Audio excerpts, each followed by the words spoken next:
Hello,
good morning. Good morning sir. Good morning sir.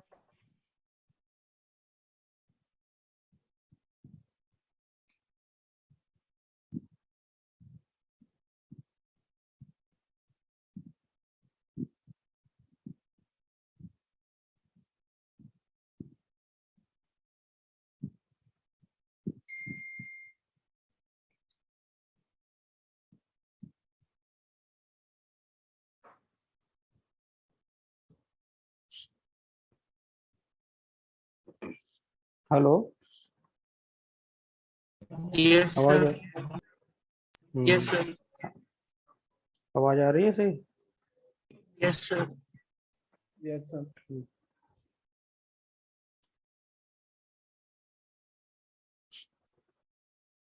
तो ये question दिया था ग्राफ बनाने का, तो कई लोगों ने ग्राफ सही बना के भेजा था।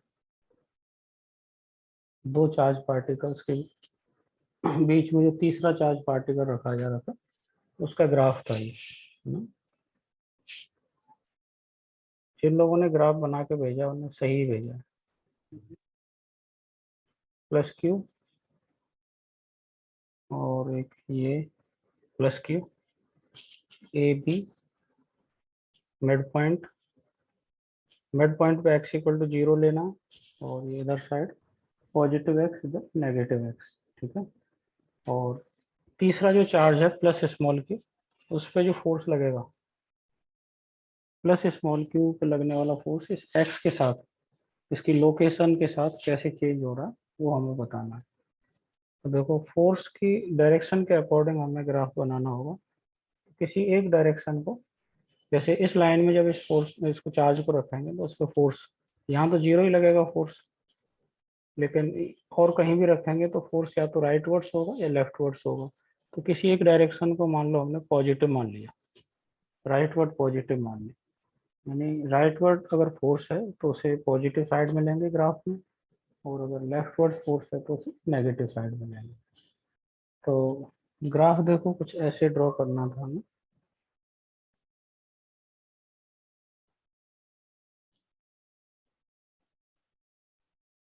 ये x, इधर फोर्स लेना है, और ये पोजीशन है ए, और ये बी, ये है -d/2 और ये +d/2, ठीक है। तो ये एक लाइन बना दो ऐसे, ये एक ये बना देंगे ऐसे, और ये मिड पॉइंट है x इक्वल टू 0, तो यहाँ तो फोर्स 0 होगा, लेकिन a और m के बीच में, a और m के बीच में यहाँ कहीं रखेंगे उसे, तो देखो a का रिपल्सिव फोर्स, तो नेट फोर्स की डायरेक्शन ये आएगी, है ना। और b और m के बीच में रखेंगे, तो यहाँ रखेंगे तो b से नजदीक होगा ये पॉइंट, तो b का फोर्स इधर रिपल्सिव ज्यादा होगा, तो नेट फोर्स ऐसे आएगा। तो ए और एम के बीच में जो ग्राफ बनेगा, ए और एम के बीच में, उसमें फोर्स पॉजिटिव है, तो ए और एम के बीच में ग्राफ तो इधर आएगा पॉजिटिव साइड। लेकिन बी और एम के बीच में जो ग्राफ बनेगा वो नेगेटिव साइड आना चाहिए। ठीक है, अब देखो ए के बिल्कुल पास, ए के जस्ट राइट में था, ए और एम के बीच में बात कर रहे हैं अपन, तो फोर्स है राइट वर्ड्स पॉजिटिव। तो ए के बिल्कुल पास में, ए से थोड़ा इधर राइट गए हैं, तो ए से डिस्टेंस ऑलमोस्ट जीरो है, और डिस्टेंस जीरो, तो ए का जो फोर्स होगा वो ऑलमोस्ट इनफाइनाइट। ठीक है, और बी का कुछ फाइनाइट फोर्स आएगा, लेकिन इनफाइनाइट में फाइनाइट ऐड करेंगे तो इनफाइनाइट ही आता है। तो ए के जस्ट राइट साइड बिल्कुल ये जो पोजीशन है x equal to minus d by two, इस पे फोर्स होगा पॉजिटिव और इन्फिनिटी। तो ग्राफ देखो पॉजिटिव से शुरू होगा और इन्फिनिटी से, ऐसे ही ऐसे आ रहा है ग्राफ, और यहाँ जाके घटते घटते जीरो। फिर उसके बाद जो ग्राफ है बी और एम के बीच में जो ग्राफ है वो नेगेटिव फोर्स हो जाएगा। यहाँ तो जीरो हो गया, एम नेगेटिव, मतलब बी के जस्ट लेफ्ट में देखेंगे, बी के जस्ट लेफ्ट में है तो इधर नेगेटिव, और बी के बिल्कुल पास में, तो बी से डिस्टेंस जीरो, फोर्स फिर से इनफाइनाइट लेकिन नेगेटिव में इनफाइनाइट। तो ये ग्राफ नेगेटिव में जाएगा और ऐसे इन्फिनिटी तक ऐसा ग्राफ रहेगा। तो ये तो ए और एम के, ए और बी के बीच का वाला ग्राफ का पोर्शन है। अब हम ए के लेफ्ट में अगर जाएंगे, ए के लेफ्ट में देखो, तो ए के लेफ्ट में इधर यहाँ कहीं पॉइंट लेंगे, तो ए से नजदीक है पॉइंट, तो ए का रिपल्सिव फोर्स और बी का भी रिपल्सिव, तो दोनों का फोर्स ऐसे आएगा। तो ए के लेफ्ट में फोर्स है नेगेटिव, जैसे जैसे डिस्टेंस बढ़ती जाएगी फोर्स कम होता जाएगा, इन्फिनिटी पे जाके फोर्स जीरो हो जाएगा। लेकिन ए के जस्ट लेफ्ट में देखेंगे, ए के जस्ट लेफ्ट में तो फोर्स है तो नेगेटिव, लेकिन ए से उसकी डिस्टेंस ऑलमोस्ट जीरो, तो डिस्टेंस जीरो, डिनोमिनेटर में जीरो, तो फोर्स इनफाइनाइट।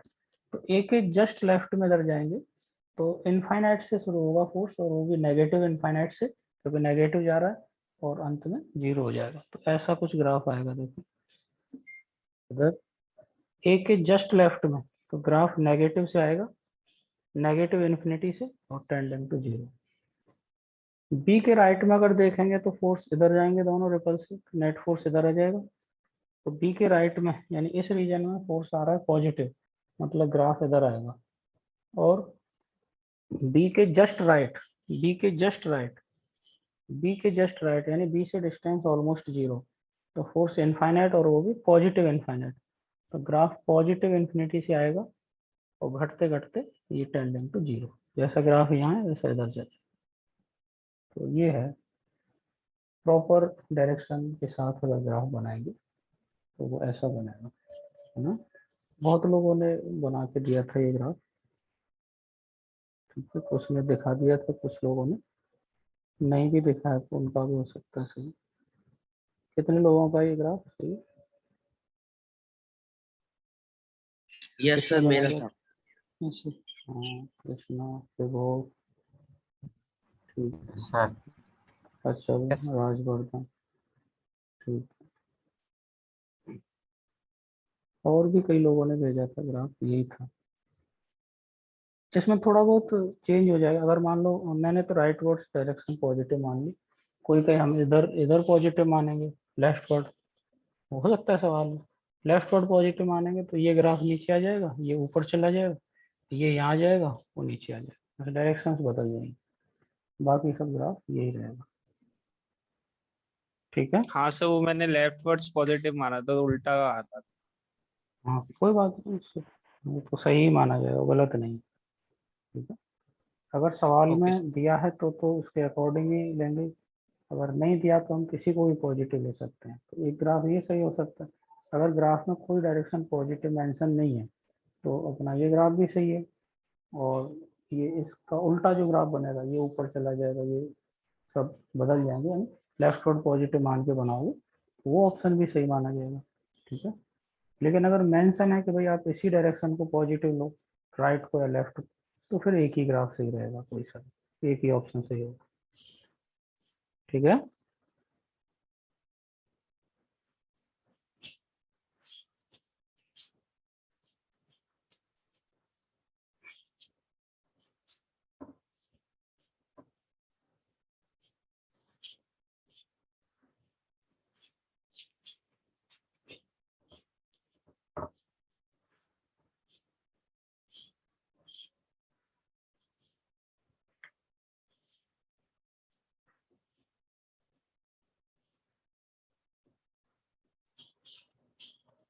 अब देखो बात करेंगे इलेक्ट्रिक फील्ड की।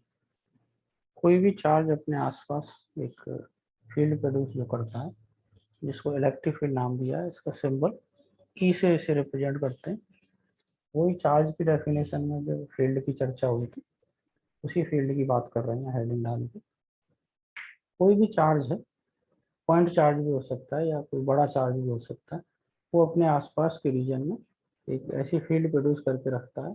उस फील्ड में किसी दूसरे चार्ज को ला के रखते हैं तो उस पर फोर्स लग जाता है। तो अभी तो हम फोर्स की बात कर रहे थे कूलम्स लॉ की हेल्प से, लेकिन अब फील्ड किसी चार्ज ने, जैसे यहाँ कमरे में कोई चार्ज रख दिया, तो इसने इस कमरे में आसपास के रीजन में कितनी फील्ड प्रोड्यूस कर रखी है, हम उस फील्ड की चर्चा करने वाले हैं, उसकी मैथमेटिकल कैलकुलेशन। ये तो पता है, एक्सपेरिमेंटली तो हम पता कर लेंगे कि वो फील्ड प्रोड्यूस हुई है कि नहीं। चार्ज रखेंगे, उसके पास दूसरा चार्ज ला के रखेंगे, उस पर अगर फोर्स लग गया तो हम समझ जाएंगे कि इसने फील्ड प्रोड्यूस कर रखी है। तो एक्सपेरिमेंटली तो हमें पता है कि फील्ड प्रोड्यूस हो गई है। अब उसकी मैथमेटिकल कैलकुलेशन, उसे मैथमेटिकली कैसे कैलकुलेट करते हैं, वो हमें इसमें पढ़ना है। इलेक्ट्रिक फील्ड, इसको इलेक्ट्रिक फील्ड स्ट्रेंथ भी बोल देते हैं कई बार, या इलेक्ट्रिक फील्ड इंटेंसिटी भी बोल देते हैं। इस तरह के नाम भी इसके मिल सकते हैं। और इलेक्ट्रिक फील्ड स्ट्रेंथ और इलेक्ट्रिक फील्ड इंटेंसिटी भी बोल देते हैं। सबका मतलब एक ही। कई बार इस तरह के नाम भी सवाल में जैसे हो सकते हैं, लेकिन ज़्यादा पॉपुलर जो नाम है वो इलेक्ट्रिक फील्ड ही है। ई से रिप्रेजेंट करते हैं, लेकिन इस तरह के नाम भी अगर मिल जाए तो कंफ्यूज नहीं होना। इलेक्ट्रिक फील्ड स्ट्रेंथ मतलब ये मैथमेटिकल बात हो रही है, कुछ कितनी स्ट्रेंथ की या कितनी वैल्यू की इलेक्ट्रिक फील्ड प्रोड्यूस की है किसी पर्टिकुलर चार्ज में। ठीक है। इलेक्ट्रिक फील्ड इंटेंसिटी भी बोल देते हैं, कितनी इंटेंस इलेक्ट्रिक फील्ड है। ठीक है, ज़्यादा चार्ज रखेंगे तो ज़्यादा फील्ड है, कम चार्ज रखेंगे तो कम फील्ड प्रोड्यूस करेगा। तो ऐसे कुछ नाम है इसके। तो वैसे तो चार्ज कोई सा भी हो सकता है, किसी भी शेप साइज का। कई टाइप के चार्जेस की हम इलेक्ट्रिक फील्ड के फॉर्मूले भी बनाएंगे, लेकिन शुरुआत पॉइंट चार्ज से ही करेंगे। कोई पॉइंट चार्ज है, तो उस पॉइंट चार्ज ने अपने आसपास कितनी फील्ड प्रोड्यूस की है, उसका फॉर्मूला बनाएगा सबसे पहले पॉइंट चार्ज वाला। फिर उसी की हेल्प से फिर और भी, जैसे लीनियर चार्ज, वायर को चार्ज दे दिया, उसकी फील्ड क्या होगी, है ना। किसी सरफेस को या किसी शीट को चार्ज दे दिया, डिस्क हो सकती है, रिंग हो सकती है, ठीक है, स्ट्रेट वायर हो सकता है, उनको चार्ज दे दिया तो उनने कितनी इलेक्ट्रिक फील्ड प्रोड्यूस की है ना। स्फीयर को चार्ज दे दिया तो स्फीयर ने कितनी फील्ड प्रोड्यूस की है। स्फीयर में भी हॉलो स्फीयर हो सकता है, सॉलिड स्फीयर हो सकता है ना, सिलेंडर हो सकता है। तो इस तरह के हम फॉर्मूले भी बनाएंगे, लेकिन अभी पॉइंट चार्ज के लिए बनेगा सबसे पहले फॉर्मूला, और उसी पॉइंट चार्ज के फॉर्मूले की हेल्प से फिर आगे भी डेरिवेशन होते जाएंगे, आगे और फॉर्मूले आएंगे। तो सबसे पहले तो इसको देखो, कैलकुलेट करने का जो तरीका बना रखा है, मैथमेटिकल अप्रोच, मैथमेटिकल तरीका, वो देखो क्या है।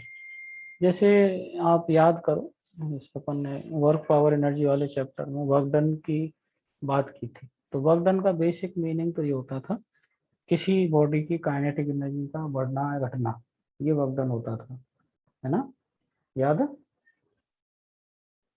Yes, sir. किसी बॉडी की काइनेटिक एनर्जी बढ़ गई मतलब पॉजिटिव वर्क डन हो गया, घट गई मतलब नेगेटिव वर्क डन हो गया।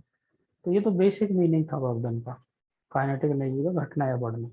लेकिन उसके कैलकुलेट करने का अप्रोच अलग होती है, मैथमेटिकल अप्रोच क्या होती थी फिजिक्स में, कैसे कैलकुलेट करते हैं किसी फोर्स का work done. Force sir into एक तो displacement. Change in kinetic energy से कर सकते थे। हाँ नहीं, वो तो अलग है, वो तो उसका बेसिक मीनिंग है। लेकिन जनरली किसी भी फोर्स का वर्क डन कैसे ढूंढा जाता है फोर्स इनटू कि F डिस्प्लेसमेंट। dot ds. हाँ, फोर्स और डिस्प्लेसमेंट जो फोर्स के अलोंग वाला है उसका प्रोडक्ट कर देते थे हम, F vector dot S vector, उसका फॉर्मूला बन जाता था। वेरिएबल फोर्स है तो इंटीग्रेशन से हो जाता था। तो ये एक मैथमेटिकल अप्रोच थी वर्क डन पता करने की। ऐसे ही फील्ड के, जो फील्ड किसी चार्ज ने आसपास जो फील्ड प्रोड्यूस की है उसको एक्सपेरिमेंटली पता करने के हमारे पास कुछ सारे तरीके हैं। ठीक है, सबसे आसान तरीका ये है कि एक चार्ज ला के रख देंगे, उसमें फोर्स लग गया तो फील्ड प्रोड्यूस हो गई, नहीं तो नहीं हुई। लेकिन उसे मैथमेटिकली कैसे ढूंढा जाता है, उसका तरीका देखो अपने पास क्या है। जैसे ये अपने पास कोई चार्ज है Q, इसने अपने आसपास जो फील्ड प्रोड्यूस की है उसकी चर्चा कर रहे हैं। तो इस Q चार्ज ने, Q पॉजिटिव नेगेटिव कुछ भी हो सकता है, अभी मैं पॉजिटिव ही मान के चल रहा हूँ, यहाँ कहीं। अब ऐसे इसने अपने आसपास वाले हर हर पॉइंट पर, यहाँ यहाँ यहाँ सब जगह, पूरे स्पेस में, पूरे रीजन में फील्ड प्रोड्यूस कर रखी होगी। तो उसी में कोई एक पॉइंट लिया मैंने, ये P पॉइंट, जो इससे R डिस्टेंस पे है। तो अब इस चार्ज ने यहाँ इलेक्ट्रिक फील्ड तो हर जगह प्रोड्यूस कर रखी है, लेकिन इस जगह पे कितनी फील्ड है वो हमें कैलकुलेट करनी है। तो इसका तरीका क्या होता है कि हम इस जगह पे जहाँ फील्ड पता करनी है, इस जगह पे किस चार्ज की फील्ड पता करनी है, इस वाले की, ये है चार्ज, इसने फील्ड प्रोड्यूस कर रखी है। और जिस जगह पे पता करनी है P पॉइंट पे, वहाँ एक यूनिट पॉजिटिव यानी +1 कूलम का एक टेस्ट चार्ज रखा जाएगा। इसे कहेंगे टेस्ट चार्ज। टेस्ट चार्ज मतलब इस चार्ज का काम ही है ये चेक करना, ये टेस्ट करना कि इस चार्ज ने कितनी फील्ड प्रोड्यूस कर रखी है। तो इस चार्ज की इस जगह पे फील्ड होगी, इस यूनिट पॉजिटिव टेस्ट चार्ज पे जो फोर्स लगा रहा होगा ये, उसी को इस कैपिटल Q चार्ज के इस पॉइंट पे इलेक्ट्रिक फील्ड कहा जाएगा। ये मैथमेटिकल कैलकुलेशन, यानी आप ऐसा समझ सकते हो, फोर्स पर यूनिट पॉजिटिव टेस्ट चार्ज, यानी इस चार्ज ने यहाँ कितनी फील्ड प्रोड्यूस की वो कैलकुलेट करने का तरीका है पर यूनिट पॉजिटिव टेस्ट चार्ज जो फोर्स लग रहा है। यानी +1 कूलम का अगर चार्ज रखेंगे यहाँ, तो उस पर इसने कितना फोर्स लगाया होगा वो इलेक्ट्रिक फील्ड के बराबर होगा। तो चलो ये तो डेफिनेशन दिखा देंगे, लेकिन मान लो यहाँ हम +1 कूलम चार्ज नहीं रख रहे, यहाँ मान लो स्मॉल क्यू चार्ज रखा हमने सपोज। तो बताइए इस स्मॉल क्यू पे इस कैपिटल क्यू ने कितना फोर्स लगाया होगा। F1 जानते हैं K Q1Q2/R²। ठीक है, तो ये जो फोर्स लग रहा है ये तो स्मॉल क्यू चार्ज पे है। स्मॉल क्यू चार्ज पे कैपिटल क्यू ने फोर्स लगाया, लेकिन अगर हम पता करना चाहें कि यहाँ पर यूनिट चार्ज पे कितना फोर्स लगेगा, पर यूनिट चार्ज पे, यानी स्मॉल क्यू पे इतना है तो पर यूनिट चार्ज पे कितना होगा, ये जानते हैं अपन।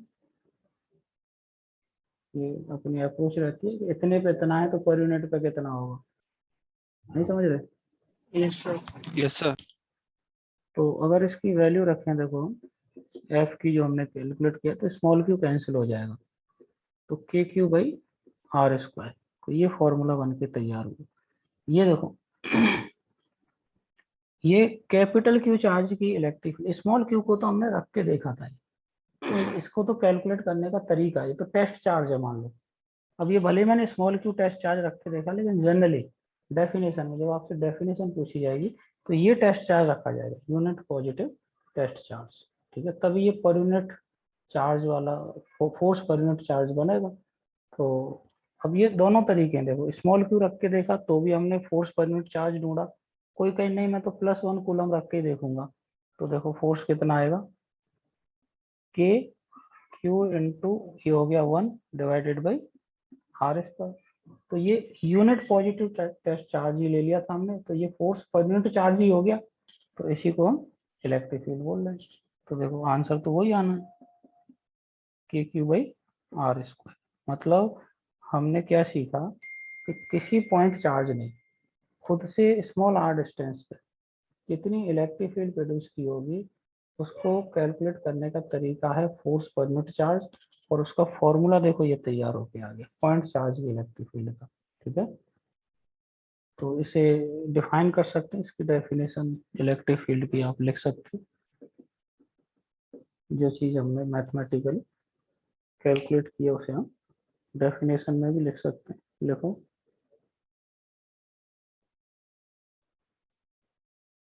The electric field at any point, the electric field at any point is defined as the electric field at any point is defined as the force per unit test charge defined as the force per unit test charge at that point. The electric field at any point is defined as the force per unit test charge at that point. ठीक है, और point charge के लिए हमने calculation कर ली है। बाकी जब चार्ज पॉइंट चार्ज नहीं होगा तब भी कैलकुलेशन करेंगे, लेकिन वो उनके फॉर्मूले अलग आएंगे। तो अभी तो ये पॉइंट चार्ज के लिए लिख लो आप, ठीक है। ये जो पॉइंट चार्ज लिया था उसकी इलेक्ट्रिक फील्ड का फॉर्मूला बन गया ये, ठीक है। तो अब इसको हेडिंग डाल के भी लिख सकते, electric field due to point charge.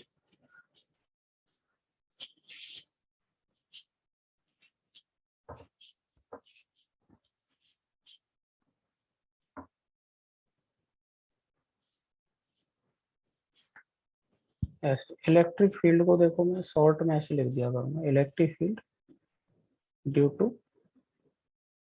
Point charge. तो पॉइंट चार्ज की इलेक्ट्रिक फील्ड का फॉर्मूला ये है, जैसे एक positive plus q test charge है, हाँ प्लस क्यू पॉइंट चार्ज है, और इसने यहाँ से आर डिस्टेंस पे कितनी इलेक्ट्रिक फील्ड प्रोड्यूस की होगी, वो है अपना के क्यू बाई आर स्क्वायर, ठीक है। ये चार्ज नेगेटिव भी हो सकता है, जिस चार्ज की हम फील्ड पता कर रहे हैं वो पॉजिटिव भी हो सकता है, नेगेटिव। ये पॉजिटिव है, मान लो हमारे पास नेगेटिव चार्ज है माइनस की, इसने यहाँ कितनी फील्ड प्रोड्यूस की होगी स्मॉल आर डिस्टेंस पे, तो उसकी वैल्यू भी ये मैग्नीट्यूड है के क्यू बाई आर स्क्वायर। ये फॉर्मूला दोनों का एक ही है, और इस फॉर्मूले में चार्ज साइन के साथ नहीं रखना, ये मैग्नीट्यूड है। अब साइन देखो कहाँ आएगा, इस पॉइंट पर इलेक्ट्रिक फील्ड जो इसने प्रोड्यूस की उसकी डायरेक्शन देखो, डायरेक्शन देखो यहाँ से यहाँ रखेंगे हम, पॉजिटिव टेस्ट चार्ज रखा जाता है। यहाँ आप इमेजिन करो +1 कूलम चार्ज रखा हमने, तो इस पॉजिटिव चार्ज पे इस वाले चार्ज ने कैसा फोर्स लगाया हुआ, रिपल्सिव या अट्रैक्टिव? Repulsive force. और देखो इलेक्ट्रिक फील्ड की डेफिनेशन है F/Q, ऐसे लिख सकते हैं इसे। देखो फोर्स वेक्टर क्वांटिटी तो फील्ड भी, और टेस्ट चार्ज लेते हैं अपन पॉजिटिव, ये रहा टेस्ट चार्ज पॉजिटिव है, तो फील्ड की डायरेक्शन वही होगी जो फोर्स की डायरेक्शन होगी। तो यहाँ जो फोर्स लग रहा है वो रिपल्सिव है, तो यहाँ देखो फील्ड की डायरेक्शन भी ये आएगी, ठीक है। अगर हम नेगेटिव चार्ज की फील्ड पता कर रहे हैं तो यहाँ देखो टेस्ट चार्ज तो वही रखा जाएगा +1 कूलम, तो इस पॉजिटिव चार्ज पे ये नेगेटिव चार्ज अट्रैक्टिव फोर्स लगाएगा, तो फील्ड की डायरेक्शन ये होगी, ठीक है। अब नेगेटिव और पॉजिटिव का अंतर सिर्फ डायरेक्शन के लिए आ रहा है, बाकी मैग्नीट्यूड के लिए फॉर्मूला एक ही है, चार्ज पॉजिटिव हो या नेगेटिव हो मैग्नीट्यूड के क्यू बाई आर स्क्वायर से ही आएगा। लेकिन अगर पॉजिटिव चार्ज है तो उसकी फील्ड होगी away from the charge, negative है तो टूवर्ड्स। अब जरूरी नहीं है पॉइंट यहाँ, जैसे पॉइंट यहाँ भी हो सकता है, जैसे इस पॉइंट पर फील्ड बतानी है तो इस पर ऐसे आएगी अवे, ठीक है, अवे फ्रॉम द चार्ज, ठीक है। और यहाँ भी देखो और बहुत सारे पॉइंट हो सकते हैं, जैसे यहाँ पे पॉइंट है, इस पॉइंट पर फील्ड बतानी है, तो ये देखो ये सब देखो टूवर्ड्स द चार्ज ऐसे आएगी, ठीक है। और फॉर्मूला ये है अपना के क्यू बाई आर। तो जिस चार्ज की हमें फील्ड कैलकुलेट करनी है पॉइंट चार्ज की, वो चार्ज पॉजिटिव होगा तो field away from the charge होगी, नेगेटिव होगा तो टुवर्ड्स द चार्ज होगी, ठीक है। मैग्नीट्यूड इसी से आएगा के क्यू बाई आर स्क्वायर, ठीक है। अब देखो जब हम इलेक्ट्रिक फील्ड को डिफाइन कर रहे थे तब तो एक ये फॉर्मूला भी अपना तैयार हो गया था F/Q। तो इससे सबसे पहले तो इलेक्ट्रिक फील्ड की यूनिट डिसाइड कर लो, यूनिट क्या होगी इलेक्ट्रिक फील्ड की यूनिट, न्यूटन पर कूलम, हाँ न्यूटन पर कूलम इसकी यूनिट हो गई, ठीक है। दूसरा ये वेक्टर क्वांटिटी तो पता चल गया, लेकिन ये जो फॉर्मूला है ये फॉर्मूला देखो अपने इस तरीके से काफी काम आने वाला है, इस फॉर्मेट में। देखो जरा समझो इसे ध्यान से। इस फॉर्मूले का मतलब क्या है? ये जो इलेक्ट्रिक फील्ड है, क्या ये स्मॉल क्यू चार्ज की है किसी और चार्ज की है? Small q charge, test charge. नहीं, बिल्कुल नहीं। ये जो इलेक्ट्रिक फील्ड है, ये इस चार्ज ने प्रोड्यूस की है, उसमें फोर्स लग रहा है इस स्मॉल क्यू पे। ठीक है, ऐसी स्थिति है। तो कुल मिला के बात यह है कि इस फॉर्मूले में देखो तीन चीजें हैं, एक फोर्स, एक चार्ज और एक इलेक्ट्रिक फील्ड। तो ये फॉर्मूला देखो अपने कैसे काम आएगा कि किसी चार्ज स्मॉल क्यू को हम ऐसी इलेक्ट्रिक फील्ड में रखें जो किसी और ने प्रोड्यूस कर रखी है, तो उस स्मॉल क्यू पे कितना फोर्स लग जाएगा वो है इसका फॉर्मूला। सारी बात पकड़ो। Yes sir. ये देखो, जैसे इस कमरे के अंदर इलेक्ट्रिक फील्ड प्रोड्यूस कर दी हमने, कैसे कर दी वो अलग बात है, किसी चार्ज ने कर रखी है, किसी और चार्ज ने, हमें नहीं पता कौन है, दूर होगा कहीं कोई चार्ज। तो इस कमरे में इलेक्ट्रिक फील्ड प्रोड्यूस कर दी है, ऐसा दे दिया है कि इस कमरे में ई इलेक्ट्रिक फील्ड है, और इस कमरे के अंदर कोई चार्ज लेके आऊंगा क्यू, तो उस पर फोर्स लगेगा या नहीं लगेगा? यस बिल्कुल सर। लगेगा। तो उस फोर्स की कैलकुलेशन हमें करनी होगी, तो ये फॉर्मूला काम आ जाएगा, F equal to Q into E.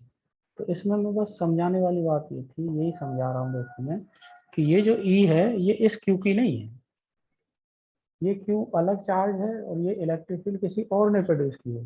तो किसी और चार्ज की इलेक्ट्रिक फील्ड में किसी चार्ज को रख दिया जाता है, तो वो चार्ज दिया हो और जो दूसरे चार्ज ने इलेक्ट्रिक फील्ड प्रोड्यूस की है वो इलेक्ट्रिक फील्ड गिवन हो, तो हम उस चार्ज का फोर्स डायरेक्ट इस फॉर्मूले से पता कर लिया करेंगे, F equal to Q into V. अब इस फोर्स की डायरेक्शन देखो, इलेक्ट्रिक फील्ड की डायरेक्शन पता है, तो इस फोर्स की डायरेक्शन बता पाएंगे हम। अगर चार्ज पॉजिटिव है तो फोर्स इलेक्ट्रिक फील्ड की डायरेक्शन में लग जाएगा, और अगर चार्ज नेगेटिव है तो फोर्स इलेक्ट्रिक फील्ड के अपोजिट लगेगा। वेक्टर क्वांटिटी हम जानते ही। जैसे मान लो इस कमरे में ऊपर की तरफ एक इलेक्ट्रिक फील्ड है, ऊपर की तरफ, और इस कमरे में मैंने एक इलेक्ट्रॉन रखा, एक प्रोटॉन रखा, तो बताइए इलेक्ट्रॉन पे किधर फोर्स लगेगा? इलेक्ट्रिक फील्ड ऊपर है, उसमें इलेक्ट्रॉन रख नीचे दिया, की ओर। नीचे की तरफ अपोजिट उसके, electron negative charge, proton positive charge, तो प्रोटॉन का फोर्स लग जाएगा फील्ड की डायरेक्शन में ऊपर की तरफ। तो जो डायरेक्शन इलेक्ट्रिक फील्ड की होगी उसमें एक चार्ज ला के रख रहे हैं, तो अगर पॉजिटिव चार्ज ला के रख रहे हैं तो जिधर इलेक्ट्रिक फील्ड की डायरेक्शन होगी उधर ही फोर्स लग जाएगा, और अगर नेगेटिव चार्ज ला के रख रहे हैं किसी इलेक्ट्रिक फील्ड में तो इलेक्ट्रिक फील्ड के अपोजिट डायरेक्शन में से फोर्स लग जाएगा। और कितना लगेगा वो इस फॉर्मूले से आ जाएगा, मैग्नीट्यूड उसका F equal to Q into V. आई बात समझ में? Yes sir. सर तो अब देखो हमारे पास एक फॉर्मूला तैयार हो गया, k Q by are square. Point charge की इलेक्ट्रिक फील्ड, पॉजिटिव है तो अवे, नेगेटिव है तो टूवर्ड्स। इस फॉर्मूले को देखो मैं और एक और फॉर्मेट में लिख देता हूँ।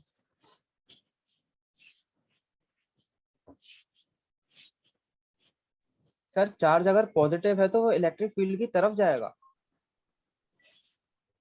इलेक्ट्रिक फील्ड की डायरेक्शन में जाएगा, अगर छोड़ दिया जाए तो, पकड़ के तो कहीं भी ले जा सकते हैं, अगर वो छोड़ दिया जाए और सिर्फ इलेक्ट्रिक फोर्स ही है और बाकी नहीं है, तो जिधर इलेक्ट्रिक फील्ड है उधर ही जाएगा। ठीक है, छोड़ दिया जाए तो, अगर चला के छोड़ रहे हैं तो वो कहीं भी जा सकता है, पकड़ के ले जा रहे हैं तो कहीं भी ले जा सकते हैं। ठीक है, सर इलेक्ट्रिक फील्ड इंफिनिटी पे जाके जीरो होगी ना, फिर तो थोड़ी थोड़ी धीरे धीरे कम होगी वो।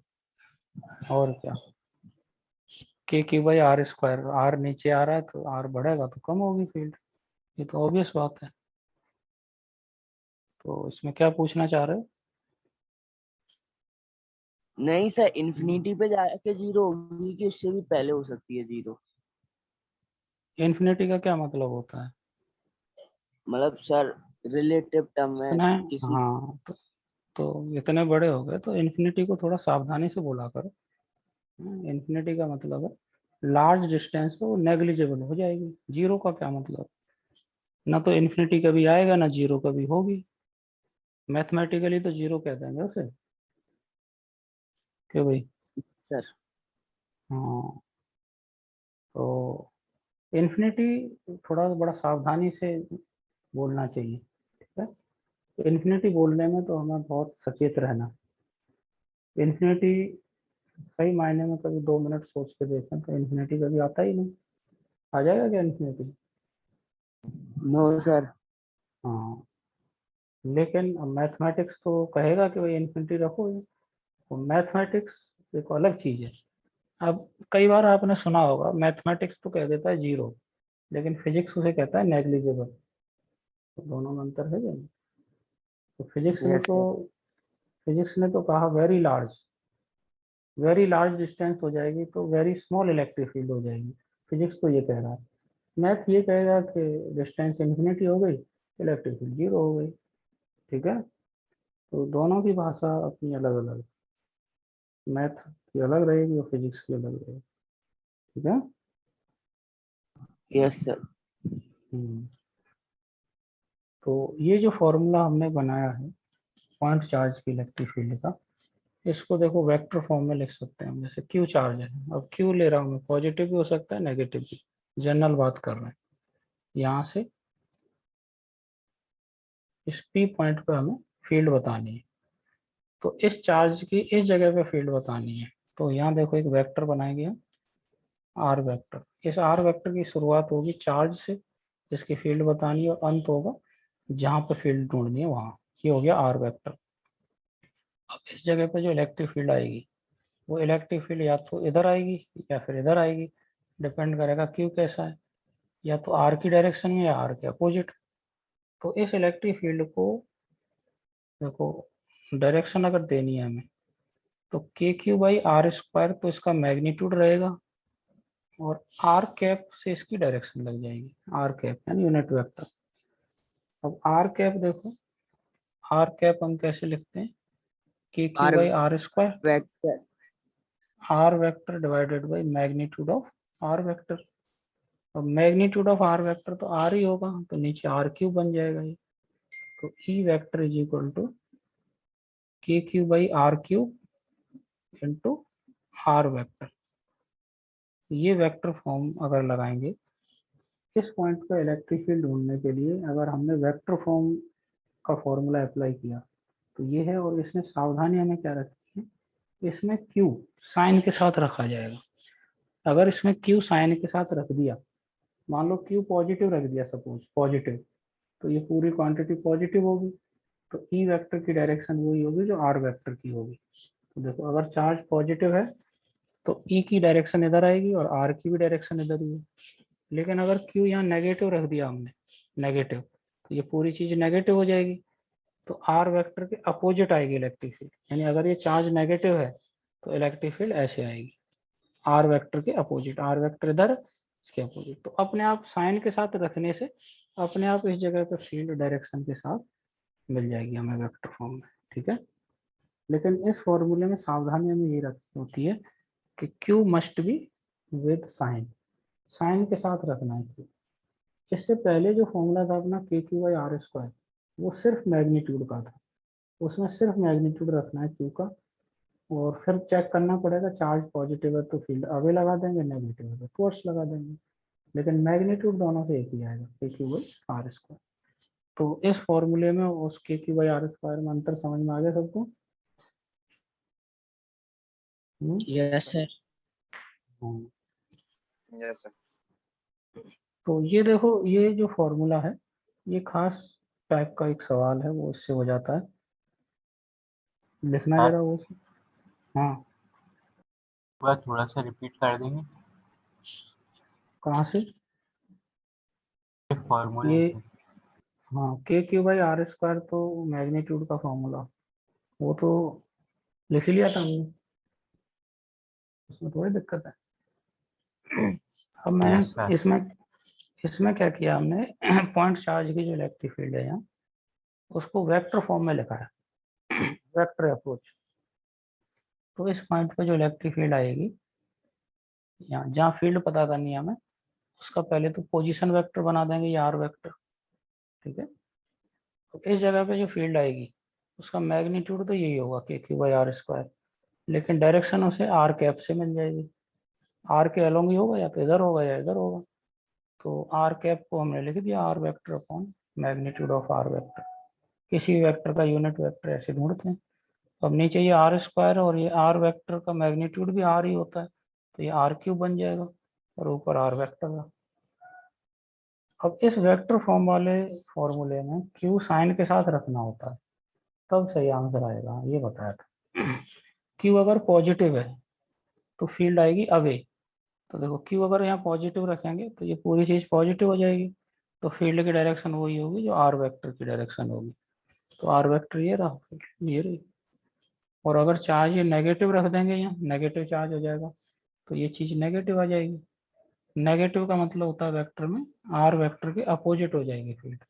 तो आर वेक्टर अपना ऐसे है और फील्ड ऐसे आ जाएगी, और ऐसे होती भी है field negative charge towards the charge. ठीक है। Yes sir. Yes sir. तो अब वेक्टर फॉर्म वाला फॉर्मूला लगाना है या मैग्नीट्यूड वाला लगाना है, वो सवाल से पता चल जाता है। जैसे एक सवाल लिखें जरा, ए पॉइंट चार्ज -1 माइक्रोकूलम। ये पॉइंट चार्ज -1 माइक्रोकूलम, ये माइक्रो समझते हो, माइक्रो छोटी 10 की यूनिट पावर -6। है, 10 की पावर -6 कूलम हो जाएगा। तो देखो a point charge -1 microcoulomb is placed at 1,1,1। जिस जगह पर ये चार्ज रखा हुआ है -1 माइक्रोकूलम का, उस पॉइंट के कोऑर्डिनेट्स हैं। हमें बताना है find E vector at origin. इस चार्ज ने ओरिजिन पर कितनी इलेक्ट्रिक फील्ड प्रोड्यूस की होगी, वो वेक्टर फॉर्म में बताना। तो करें कोशिश जरा। आर वेक्टर की शुरुआत वहां से होती है जहाँ चार्ज रखा होता है। तो अगर ये डायग्राम बनाए, जैसे चार्ज है अपना -1 माइक्रोकूलम, ये रखा है 1,1,1, और फील्ड बतानी है हमें ओरिजिन पे 0,0,0। आर वेक्टर बनाइए। आर वेक्टर देखो कैसे होगा। आर वेक्टर को किधर डायरेक्शन दो, 0 से 1 की तरफ या 1 से 0 की तरफ? 1 से 0। 1 से 0। ये होगा आर वेक्टर। नहीं, आर वेक्टर की शुरुआत कहाँ से करनी है ना, जहाँ चार्ज रखा है, और खत्म कहाँ करना है जहाँ फील्ड पता करनी है। आर वेक्टर ढूंढ के बताओ जरा क्या आएगा। R vector is equal to x2 - x1 I cap plus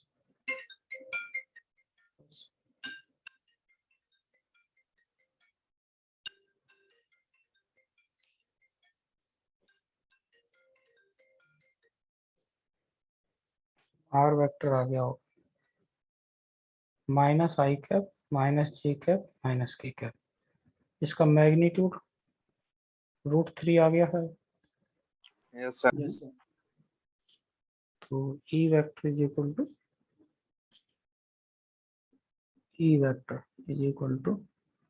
sir k k q by r into के। on the इसकी power -6 divided by √3 3√3 minus I के minus j के minus k के। ये फॉर्मूला लगेगा। इस फॉर्मूले में k की वैल्यू 9 × 10⁹, q की वैल्यू -1 माइक्रोकूलम। साइन के साथ रखना होता है चार्ज, ये जाना। और ये √3 का cube into -i -j -k। ये माइनस अंदर ले जा सकते हो, तो ये सबको प्लस बना देगा। तो ऊपर बचेगा ये 9 × 10⁻³ divided by 3√3 I cap plus J cap plus के कैप। और कितना सॉल्व हो सकता है ये, √3 इंटू 10⁻³ आई कैप प्लस जे कैप प्लस के कैप, ये आंसर हो जाएगा। साइन के साथ वैल्यू रखनी होती है चार्ज की, बस ये सावधानी रखनी है। वेक्टर फॉर्म में आंसर आ जाएगा। अब ये वेक्टर फॉर्म में आ गया ये तो इस इलेक्ट्रिक फील्ड का मैग्नीट्यूड भी ढूंढ सकते हैं, इस वेक्टर का मैग्नीट्यूड।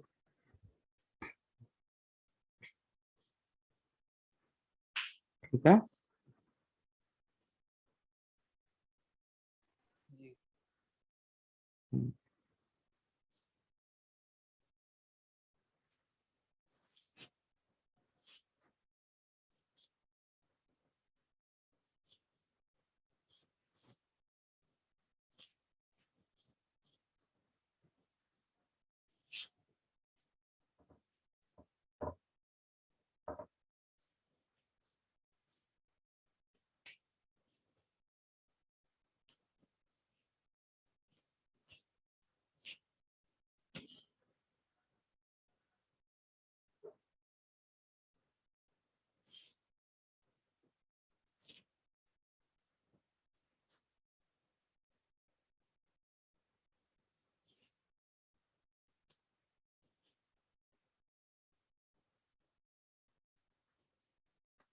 स्क्वायर की साइड लेंथ ए है और 4 पॉइंट चार्ज, चारों पॉजिटिव है, कॉर्नर्स पर है।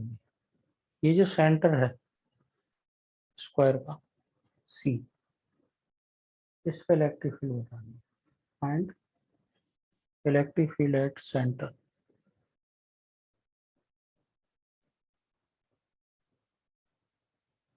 सेंटर पे electric field,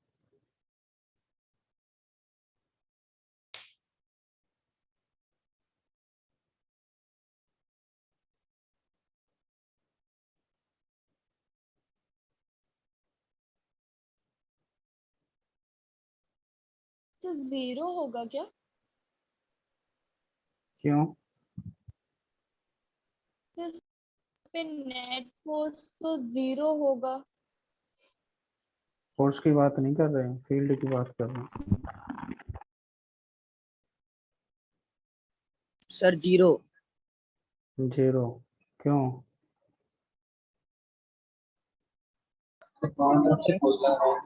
electric field zero ही सही आंसर। कितनी इलेक्ट्रिक फील्ड आएंगी यहाँ? 4। 1 2 3 4, चारों प्रोड्यूस करते हैं। तो ये पॉजिटिव चार्ज, ये पॉजिटिव है, तो ये पॉजिटिव चार्ज इस जगह पे फील्ड प्रोड्यूस करेगा अवे, और ये सामने जो पॉजिटिव है ये भी फील्ड यहाँ प्रोड्यूस करेगा अवे। दोनों चार्ज एक जैसे हैं और डिस्टेंस भी एक जैसी है, कैंसिल। ऐसे ही इनकी फील्ड भी कैंसिल हो जाएगी, तो नेट फील्ड का आंसर हो जाएगा 0। बिल्कुल सही जवाब था ये। ठीक है, आमने सामने वाली सारी फील्ड कैंसिल हो रही है। ठीक है, समझ गए? यस। हम्म। अब अगर इसमें देखो ऐसा कर दें, नेक्स्ट क्वेश्चन, जैसे ये दो चार्ज अगर हम पॉजिटिव रख रहे हैं उधर वाले, और ये दो चार्ज कर देते हैं नेगेटिव। अब सवाल वही है, find electric field at centre. ये दो चार्ज नेगेटिव है, वो दो पॉजिटिव।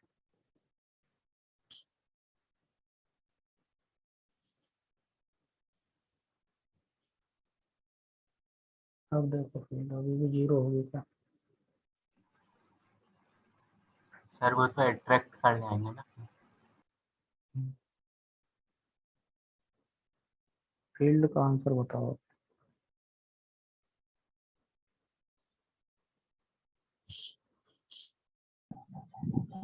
तो 2KQ/R, 2KQ भाई।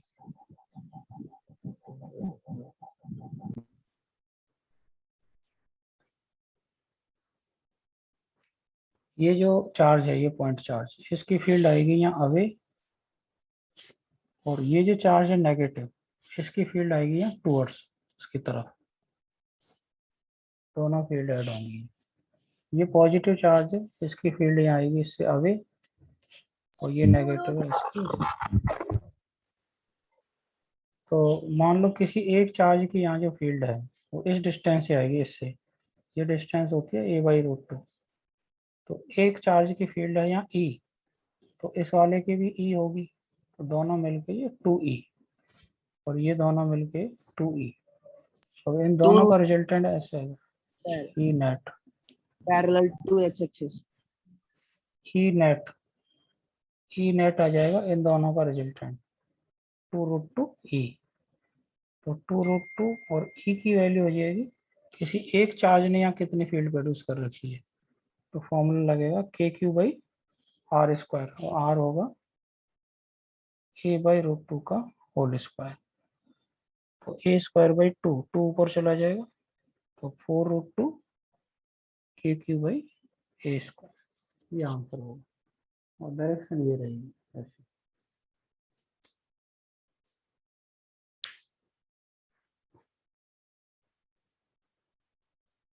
ठीक है,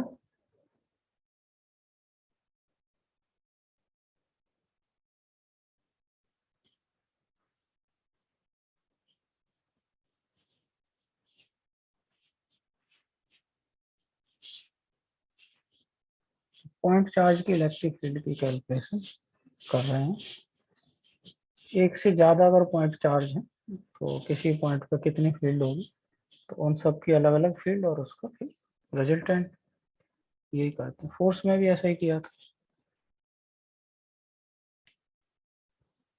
मान लो ऐसी स्थिति है, इक्विलेटरल ट्रायंगल है ये,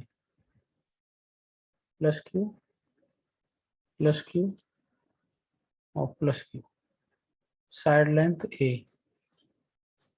अब इस ट्रायंगल का जो सेंटर होगा, यहाँ ट्रायंगल का सेंटर होगा ये, इस सेंटर पे फील्ड बतानी है आप।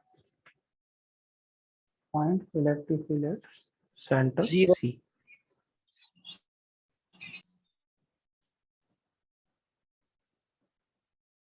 अब क्यों 0? सर तीनों का वेक्टर सम 0 है। 3 इलेक्ट्रिक फील्ड आएंगे यहाँ, 3 देखो कैसे, इसकी फील्ड आएगी इधर अवे E, इसकी फील्ड आएगी इसके अवे E, और इसकी फील्ड आएगी इसके अवे जैसे। वैल्यू तो सबकी एक जैसी होगी। अब देखो वेक्टर्स में ऐसा होता है, ये E इलेक्ट्रिक फील्ड, ये E इलेक्ट्रिक फील्ड, और ये E इलेक्ट्रिक फील्ड, 3 वेक्टर हैं, तीनों का मैग्नीट्यूड एक जैसा है, और ये एंगल क्या क्या होंगे इनके बीच में, 120 डिग्री, 120 डिग्री, 120 डिग्री। अगर ऐसी स्थिति बनती है, 3 वेक्टर हैं और तीनों का मैग्नीट्यूड एक जैसा, और एंगल भी एक जैसा है इनके बीच में, 120 120 120, तो इनका रिजल्टेंट कितना हो जाता है? सर सर हम्म सर लास्ट क्वेश्चन में आंसर 2√2 KQ/A² आ रहा था। हम्म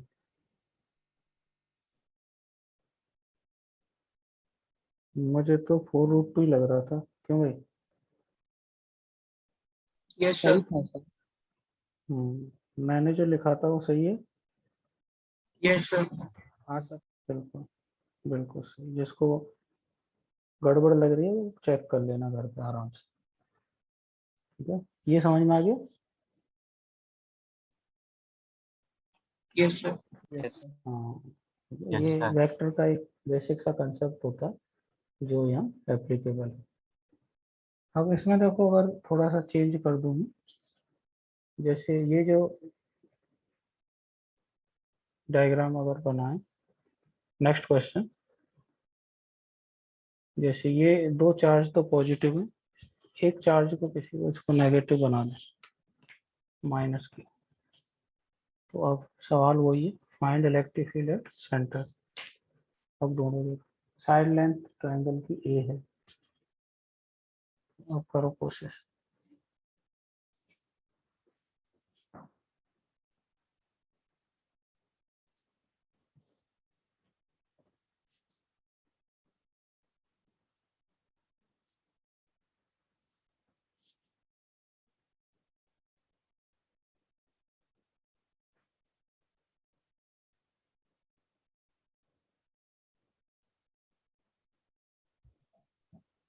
सर ये ड्रॉपर का बैच चल रहा है कि क्लास 12 का?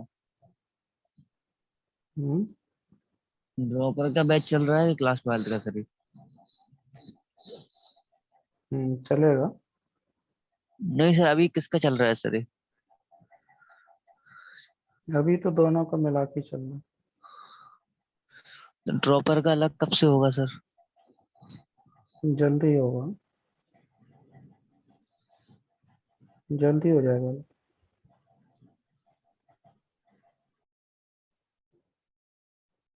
ये मेंस का वो चल रहा है ना अभी, मेंस के एग्जाम चल रहे हैं। कल से शुरू हुए हैं ना मेंस के एग्जाम, ये खत्म होते ही स्टार्ट हो जाएगा अलग सेपरेट। सर वो तो सितंबर में कंप्लीट होंगे। सितंबर वाले नहीं, ये पहले अभी जो हैं, अभी वाले सर 3 KQ सितंबर वाले। By 2 A square. हाँ, ये साइड ढूंढनी पड़ेगी, ये वाली, ये लेंथ ढूंढी कितनी है।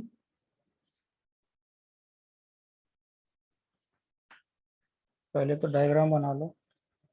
प्लस क्यू की फील्ड होगी अवे, ये रही। इस प्लस क्यू की भी अवे होगी ऐसे इस लाइन में, लेकिन इस माइनस क्यू की हो जाएगी टूवर्ड्स। किसी एक चार्ज की वजह से फील्ड यहाँ ई है, इसकी वजह से भी ई होगी, इसकी वजह से भी ई होगी। ठीक है, अब ये एंगल अगर देखें, ये पूरा एंगल 120, तो ये 60 और ये 60, तो ई का cos 60 और ई का cos 60 और ई, ये नेट हो जाएगा। तो ई नेट होगा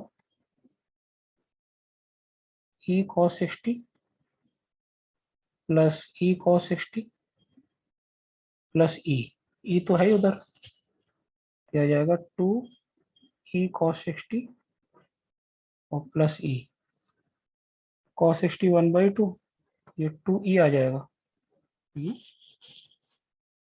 तो ई का मतलब है किसी एक चार्ज ने या कितनी फील्ड प्रोड्यूस की, उसके लिए ये लेंथ ढूंढनी पड़ेगी। कोई जानता है ये लेंथ कितनी होती, ये लेंथ कितनी ए होती बाई है। Root 3। A root A by root A by root 3 ये होता है इक्विलेटरल ट्रायंगल में, कई लोगों को तो रटा भी होगा ये। तो 2 इंटू और ई की value k q upon A by root 3 का होल स्क्वायर। तो ए स्क्वायर बाई 3 ऊपर चला जाएगा, तो 6 के क्यू बाई ए स्क्वायर ऐसा आ रहा है कि चेक करो।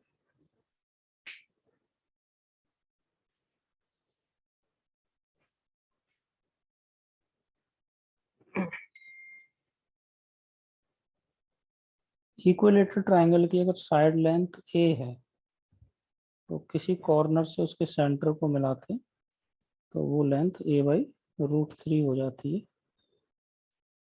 उसी लेंथ से फिर इलेक्ट्रिक फील्ड पता चलेगी किसी एक चार्ज की। इस तरह की 3 इलेक्ट्रिक फील्ड है, उन तीनों का रिजल्टेंट इस तरीके से लिया जाएगा। ठीक है, सर निकाली कैसे sir A/√3? A by root 3 कैसे आया, ये 12th वाला कोई स्टूडेंट पूछ रहा है या 12th पास वाला। 12th पास। तो 12th पास वाला अगर ये चीज पूछ रहा है, तो ये तो विकट स्थिति है, ये तो स्थिति विकट बन गई, चिंता का विषय है।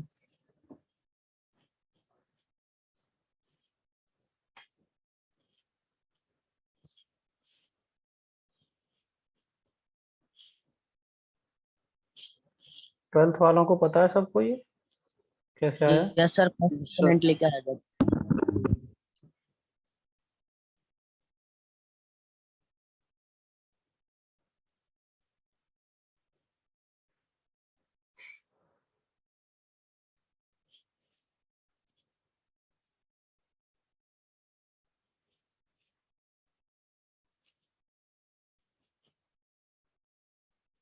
एक्स मान लिया एक्स कॉस 30, ये भी एक्स होगा, ये भी एक्स कॉस 30, तो ये एक्स कॉस 30 और x cos 30, 2x cos 30 is equal to ए,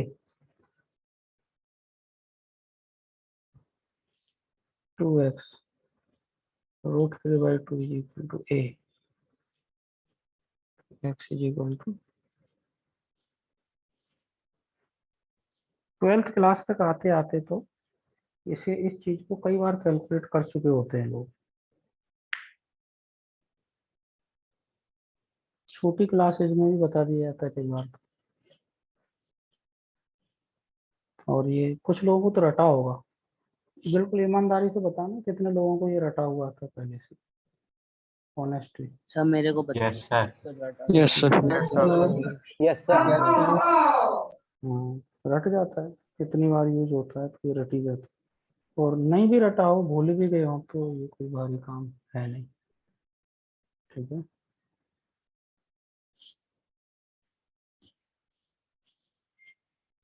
तो इसलिए कह रहा था मैं, ये चिंता का विषय हो सकता है,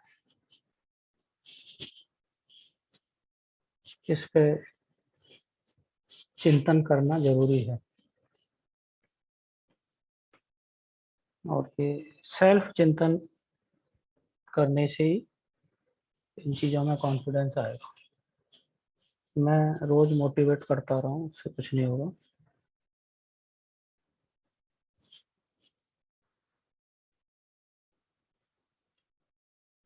नेक्स्ट क्वेश्चन में देखो कुछ ऐसा है,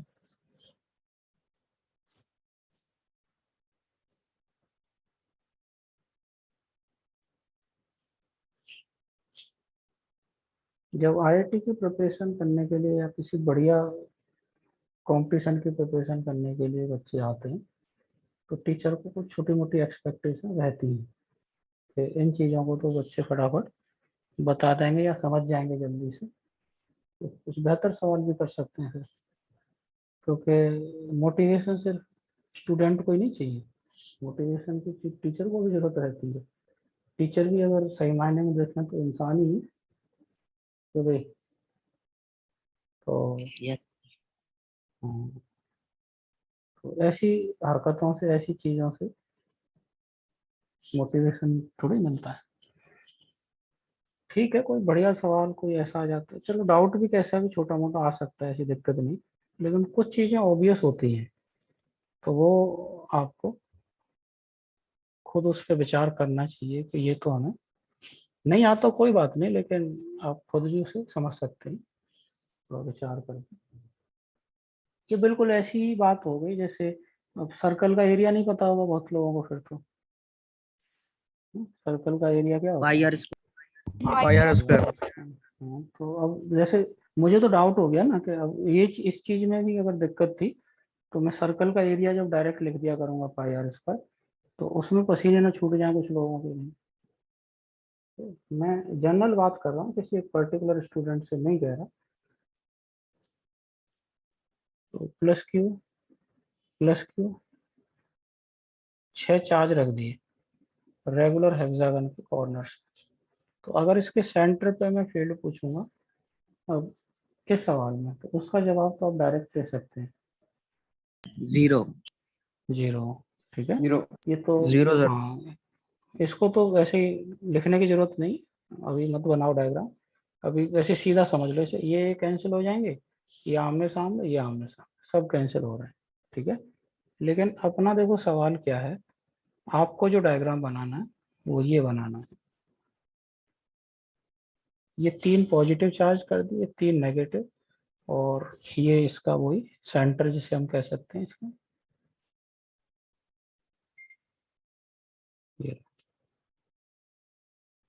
ये रहा सेंटर, और साइड लेंथ है इसकी ए। और अब फील्ड बतानी, find electric field at centre, सवाल वही है।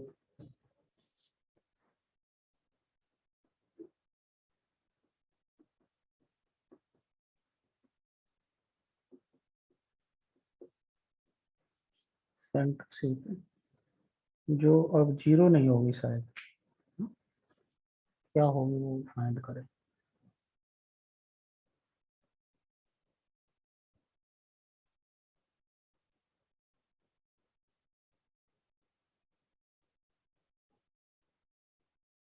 Sir 2kq square upon a square and 2kq upon a square. 2kq 6 upon a square. 2 तो नहीं आएगा, 2 से तो ज्यादा आएगा शायद, है ना?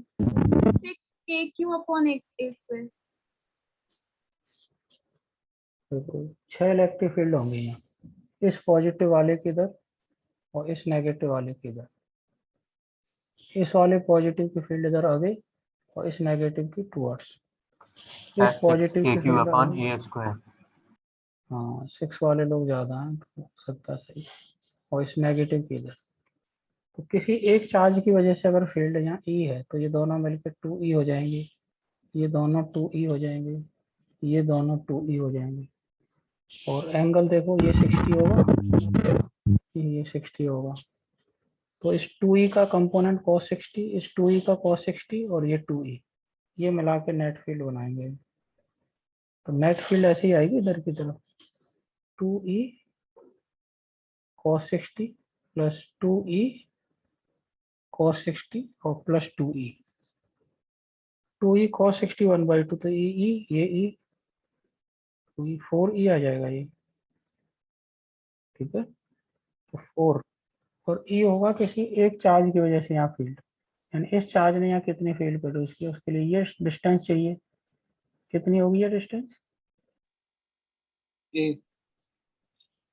ये तो रेगुलर हेक्सागन में तो ए ही होता है। तो ये है ना, तो 6 है ना 2 है, 4kq/a² आएगा आंसर। ये है सही आंसर।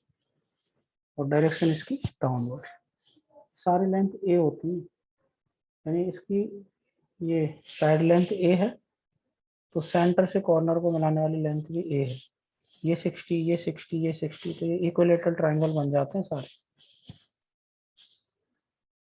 साइड लेंथ ए है तो सेंटर से कॉर्नर को मिलाने वाली लेंथ भी ए हो जाती है।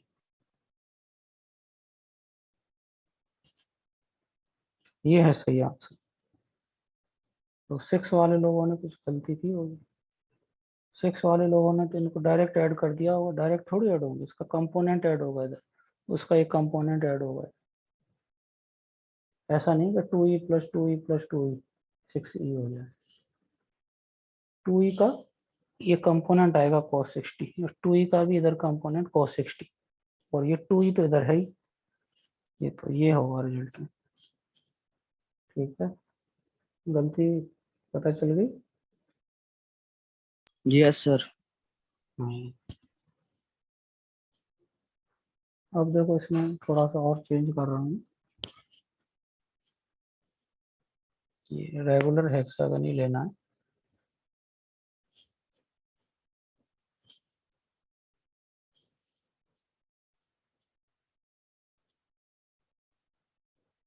डायग्राम यही बनाएंगे, रेगुलर हेक्सागन, साइड लेंथ इसकी ए है और चार्ज इसके कॉर्नर्स कुछ ऐसे रखे जा रहे हैं, इधर प्लस क्यू है, ये माइनस क्यू,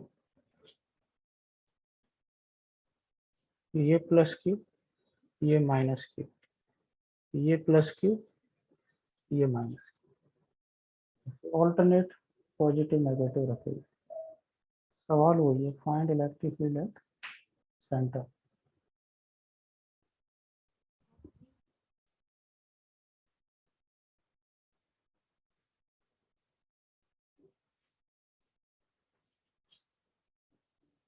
जीरो सर।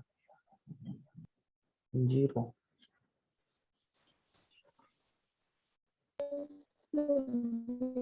0, हाँ 0 सही आंसर, 0 सही आंसर लग रहा है मुझे, तो बाकी लोग भी पता करें।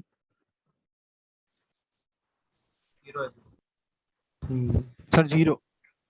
Zero sir. 0 बिल्कुल Zero. सही है। Zero sir. हाँ।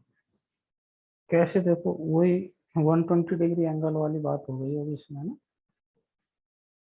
ये देखो, ये जो पॉजिटिव चार्ज है इसकी फील्ड अभी, इसके सामने नेगेटिव है इसकी टूवर्ड्स, तो दोनों की मिला के इधर आएगी। इस पॉजिटिव की अवे और इस नेगेटिव की टूवर्ड्स, इस पॉजिटिव के फील्ड अभी और इस नेगेटिव के टूवर्ड्स, तो दोनों के मिलकर ये 2e, ये 2e और ये 2e। अब ये 2e 2e 2e, ये जो तीन वेक्टर हैं तीनों के देखो, इनके बीच में 120, इनके बीच में 120, इनके बीच, तो ऐसी स्थिति जब बन जाती है तो इनका रिजल्टेंट 0 ही हो जाता है। ठीक है, अभी यस यस सर। बिल्कुल, हाँ, अभी ये कंसेप्ट आया भी था अभी थोड़ी देर पहले। ठीक है, तो ये वेक्टर्स का एक बेसिक कंसेप्ट होता है, तीन वेक्टर्स, इन तीनों की मैग्नीट्यूड एक जैसे और कोई से भी दो के बीच में एंगल 120 है तो उनका रिजल्टेंट 0 आता है।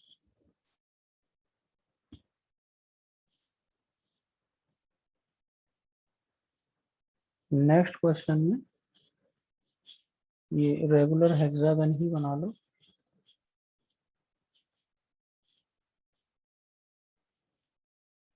ए साइड लेंथ का,